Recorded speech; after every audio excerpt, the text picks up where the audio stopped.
Do Evangelho de Nosso Senhor Jesus Cristo segundo São Marcos.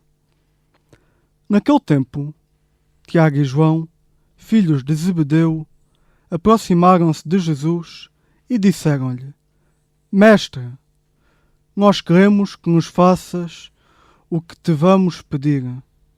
Jesus respondeu-lhes: Que quereis que eu vos faça?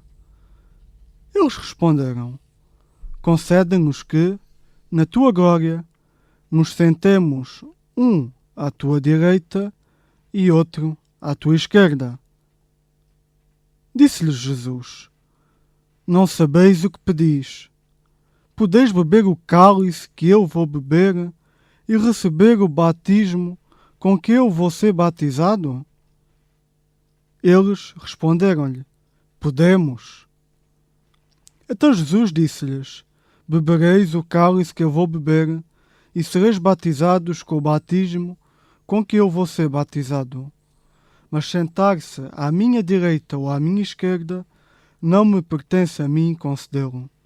É para aqueles a quem está reservado. Os outros 10, ouvindo isto, começaram a indignar-se contra Tiago e João.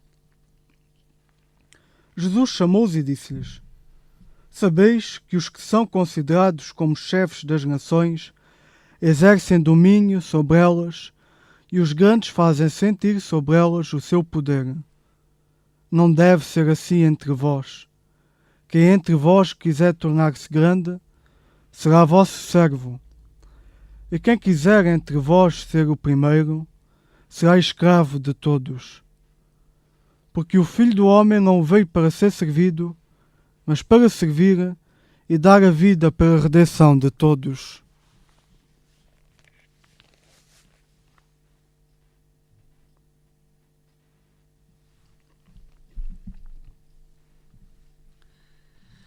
A liturgia do 20º domingo do tempo comum lembra-nos mais uma vez que a lógica de Deus é diferente da lógica do mundo.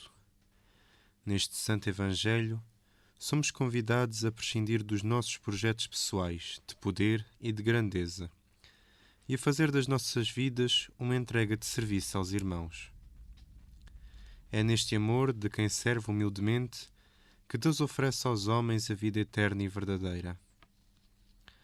Na primeira leitura do livro de Isaías, é-nos apresentada a figura de um servo de Deus, insignificante e desprezado pelos homens, mas através do qual é revelada a vida e a salvação.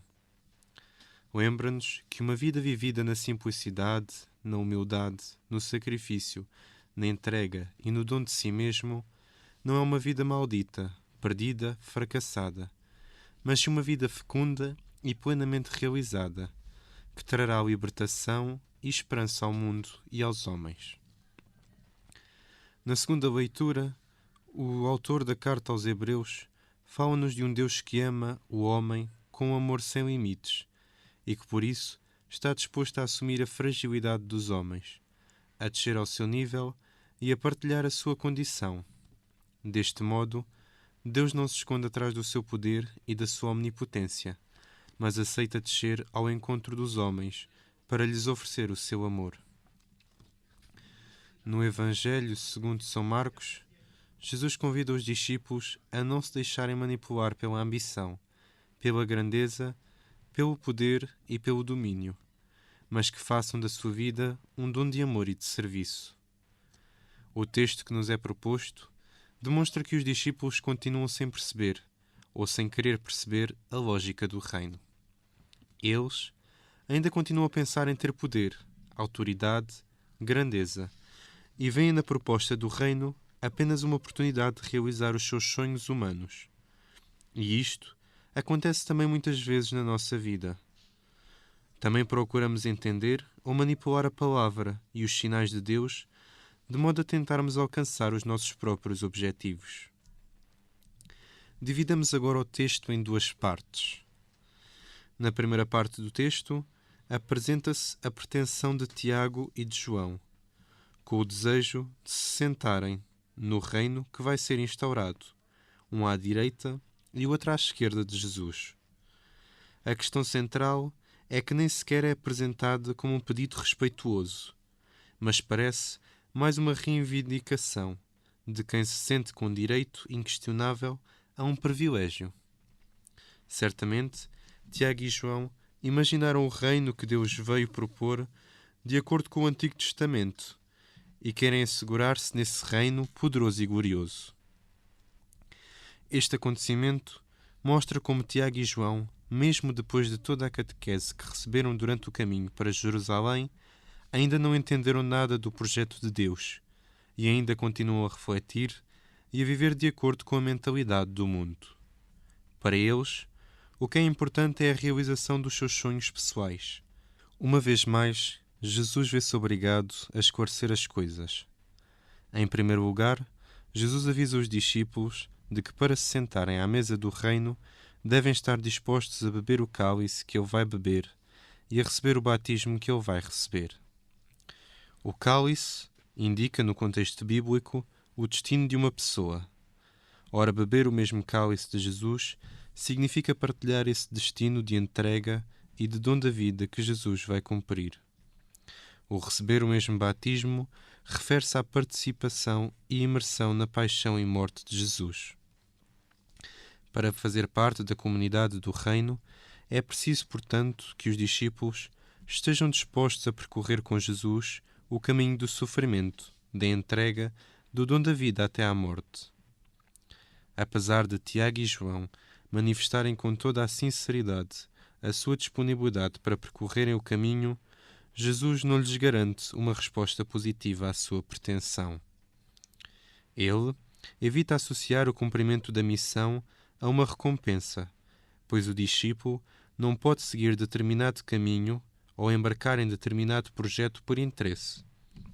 O discípulo é chamado a seguir Jesus com total gratuidade, sem esperar nada em troca, acolhendo sempre como graça não merecida os dons de Deus.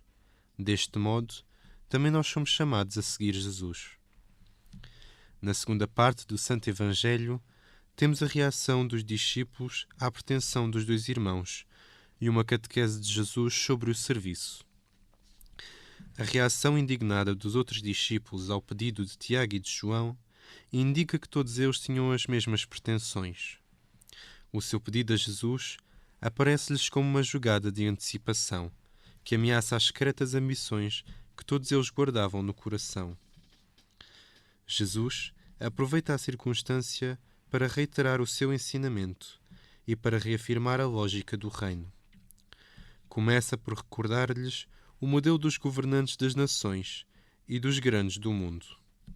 Eles afirmam a sua autoridade absoluta, dominam os povos pela força e submetem-nos, exigem honras, privilégios e títulos, promovem-se à custa da comunidade, exercem o seu poder de uma forma arbitrária. Ora, este esquema não pode servir de modelo para o povo de Deus, porque este assenta na lei do amor e do serviço. Os seus membros devem sentir-se servos dos irmãos, servindo com humildade e simplicidade. Mesmo aqueles que são designados para presidir a comunidade devem exercer a sua autoridade num verdadeiro espírito de serviço, sentindo-se servos de todos. Como modelo desta nova atitude, Jesus propõe-se a si próprio. Ele apresenta-se como o Filho do Homem que não veio para ser servido, mas para servir e dar a vida em resgate por todos. De facto, toda a vida de Jesus pode ser entendida como chave de amor e de serviço, desde o primeiro instante da encarnação até ao último momento da sua caminhada na Terra. Ele propôs-se ao serviço do Pai e fez da sua vida um dom de amor aos homens. Assim, saibamos nós também desprender-nos das nossas ambições pessoais, das grandezas, dos desejos de poder e de domínio, mas aprendamos a fazer das nossas vidas um verdadeiro dom de amor e de serviço aos nossos irmãos. Recordemos ao longo do dia o versículo número 45. Pois também o Filho do Homem não veio para ser servido, mas para servir e dar a sua vida em resgate de todos.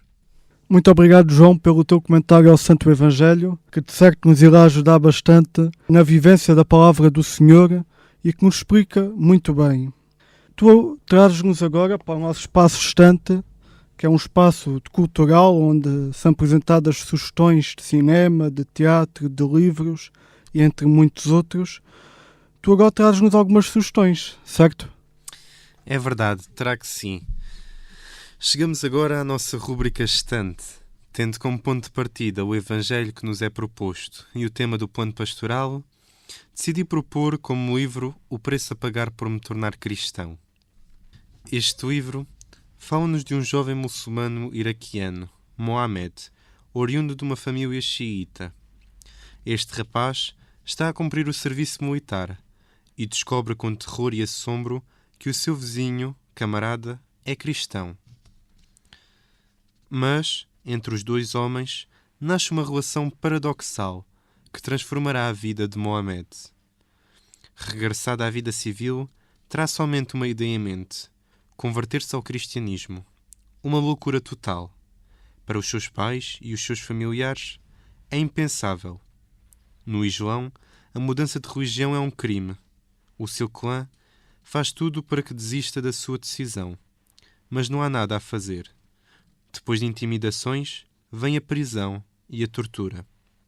Mohamed, agora José, vive um calvário, mas não cede. A sua autoridade religiosa máxima pronuncia contra ele a pena de morte. Os seus irmãos disparam contra ele em plena rua. Gravemente ferido, desmaia. O Preço a Pagar é uma história verdadeira, que nos mostra um grande testemunho de fé e de esperança. Gostaria agora também de vos propor um filme. O filme chama-se Um Ato de Fé. Este filme é baseado em factos reais e conta-nos a história de John Smith, um rapaz de 14 anos que, enquanto brincava com os amigos, cai num lago gelado. Toda a esperança parecia perdida. Chegando ao hospital, John é considerado morto pelos médicos, por estar há mais de 60 minutos sem sinais vitais. Até que sua mãe, Joyce Smith, juntou todas as suas forças e pediu a Deus para que o seu filho sobrevivesse. A sua mãe, Joyce, recusa-se a desistir e, com a sua fé inabalável, ela reza pela sua recuperação.